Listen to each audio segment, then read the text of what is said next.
नमस्कार दोस्तों, आज की हमारी इस वीडियो में हम आपको सीता माता की बहुत सुंदर नित्य नेम की कहानी सुनाने वाले हैं। जब भगवान श्री राम वनवास काट रहे थे, तब सीता माता ने 12 वर्षों तक नित्य नेम की कहानी कहने का 12 साल का नियम ले रखा था। राम आओ लक्ष्मण आओ, देश के पुजारी आओ, नित्य नेम का नेम लाओ। आओ राम बैठो राम, तपी रसोई जीमो राम, माखन मिश्री खाओ राम, दूध बतासा पियो राम, सूद के पलका मोठो राम, साल दुसाला ओढ़ो राम। जब बोलूं जब राम ही राम, राम सवारे सबके काम, खाली घर भंडार भरेंगे, सबका बेड़ा पार करेंगे। जय श्री राम जय जय राम। ये कहानी सीता माता रोज कहती थी। श्री राम इसे सुना करते थे। एक दिन श्री राम को लक्ष्मण जी के साथ किसी काम से बाहर जाना पड़ा, तो सीता माता बोली, भगवान मेरे 12 वर्ष का नित्य नेम का नियम है। अगर आप बाहर जाएंगे तो मैं अपनी कहानी किससे सुनाऊंगी। श्री राम ने कहा, तुम कुएं की पाल पर बैठ जाना और वहां पर जो औरतें पानी भरने आएंगी उन्हें अपनी कहानी सुना देना। सीता माता कुएं की पाल पर जाकर बैठ गई। एक स्त्री आई। उसने रेशम की जरी वाली साड़ी पहन रखी थी और सोने का धड़ाली रखा था। सीता माता उसे देखकर कहने लगी, बहन मेरे 12 वर्ष का नित्य नेम सुनाने का नियम है, मेरा कहानी सुन लो।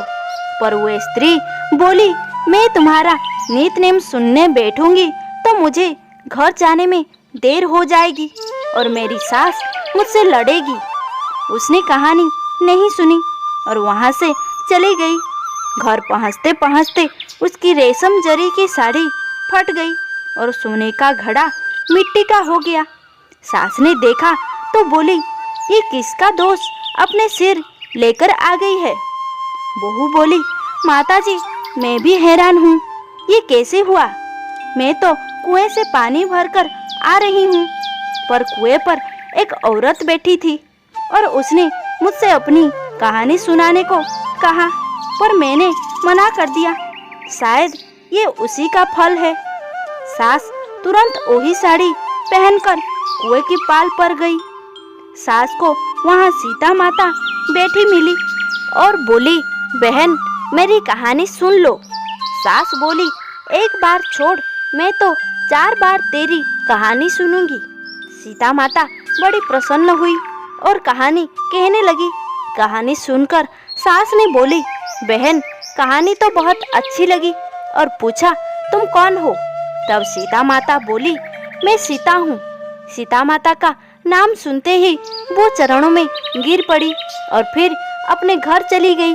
उसकी साड़ी फिर से रेशमी जरी की बन गई और मिट्टी का घड़ा भी फिर से सोने का हो गया। घर पहुंची तो बहू बोली, सासू माँ आपने ये कैसे किया। सास बोली, बहू तू तो दोष लगाकर आई थी, मैं तेरा दोष उतार कर आई हूँ। वो स्त्री जो तुझे मिली थी वो सीता माता थी। पुराने से नया कर देती है, खाली घर में भंडार भर देती है, सभी इच्छाएं पूरी करती है। बहू बोली, ऐसी कहानी मुझे भी सुनाओ। सास ने भी वही कहानी बहू को भी सुना दी। कहानी सुनकर बहू बोली, माताजी कहानी तो बहुत अच्छी है, इसे हम रोज कहा करेंगे। अब सास बहू रोज सवेरे उठकर कहानी कहने लगी। एक दिन उनके घर पड़ोसी की एक औरत आई और बोली, बहन जरा सी आँच तो दे दो। सास बोली, आँच तो हमें अभी नहीं जलाई है। पड़ोसन बोली, तुम तो सुबह 5 बजे से उठी हो, फिर क्या कर रही थी। तब सास बोली, सुबह उठकर हम सीता माता की नित्य नेम की कहानी कहते हैं। पड़ोसन बोली, ये कहानी मुझे भी सुना दो। कहानी सुनकर पड़ोसन बोली, अब ये सीता माता की नित्य नेम की कहानी मैं भी रोज सुनूंगी।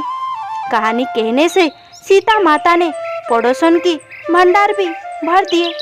हे सीता माता, जैसे उनकी भंडार भरे, इस कहानी को कहते, सुनते और हुंकार भरते, सभी का भंडार भरना। जय माँ सीता।